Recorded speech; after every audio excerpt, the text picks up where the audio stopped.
book is Eric Carle, The Very Busy Spider. Meh, meh, said the goat.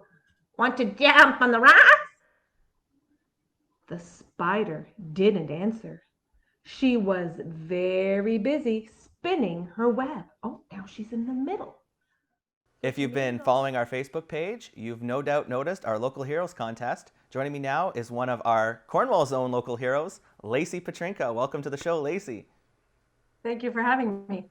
All right, so the reason you were nominated is because you've been, throughout this COVID-19 crisis, you've been doing some entertaining videos for children. So maybe you could start and tell me why you decided to start doing those videos.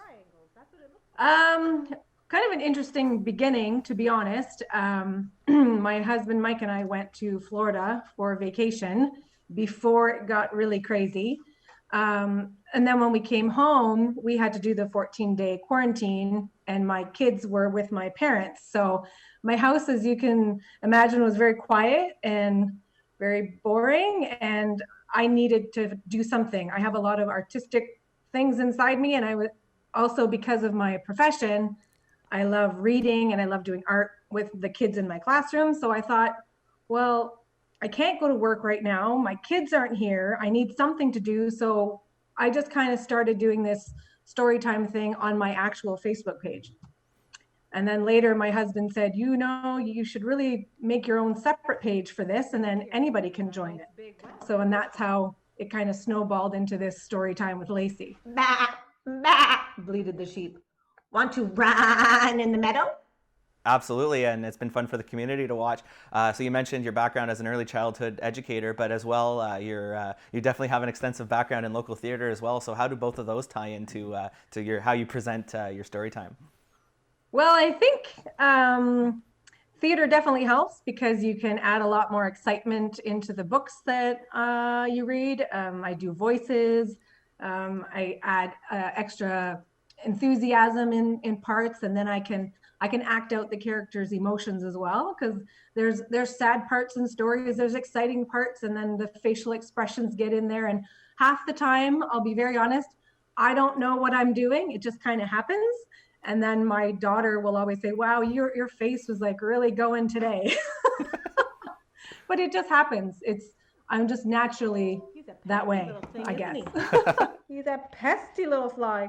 Oh, do you see him around the pig? There he is. There's the fly. He's on every page. You mentioned, of course, that it was your husband's idea to create a separate Facebook page, but obviously the response from viewers was enough to warrant it. So talk to me about the response you've gotten both on your personal and then now on your other Facebook. I'll be honest, I'm overwhelmed. I was really only doing it so that families could have something to watch if they wanted to, because I know in this type of thing that we're dealing with, some people aren't sure what to, and at the time that I first started it, the schools hadn't yet started their at-home learning.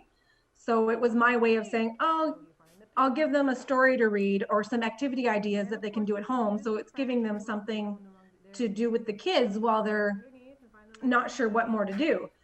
So that's how that kind of, yeah, but then I started getting more followers and more people watching. And I have a couple of girls that come every single morning at 10 a.m. live. My mom watches every single day. My aunt comes on. I have lots of people who come and watch, and it's really been overwhelming. I was not expecting something that I was doing just because of what I love to do to become what it is at all. It's surprising to me, really, it is.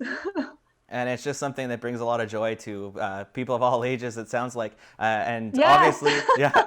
And obviously, you don't do it, as you've alluded to, you don't do it for the recognition. But, you know, of course, oh my gosh, no. But of course, YourTV is very happy to be recognizing local heroes. So maybe just talk about how you felt to learning that you had been selected and what it means to be recognized for doing this.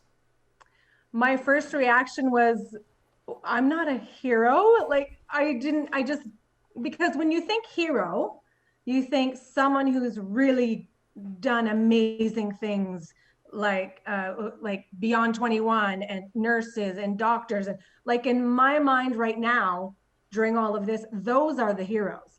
So to be nominated for a local hero because I'm reading children's books and doing art, I at first I was like, oh, I was almost like, oh, I don't know if I should even accept that because there's so many more deserving people. But then when I look at it from a professional perspective, we can be heroes in the eyes of the children that we teach each day. We can make them see things that they never saw. We can make them believe things that maybe they had a hard time believing in. So in a way, I guess, yes, because of my profession, I will accept that honor as a hero because yes, I would love to be a hero in the children's eyes. Absolutely. That is my joy in life. Absolutely. And we've certainly seen throughout this contest that heroes come in all types of capacities, and we're certainly lucky here in Cornwall and across Ontario to have so many amazing people, including you, Lacie. So once again, congratulations, and thank you so much for joining me. Thank you so much. Chasing the fly and... Oh, boys and girls, look. Who caught the fly? And the spider caught the fly in her web, just like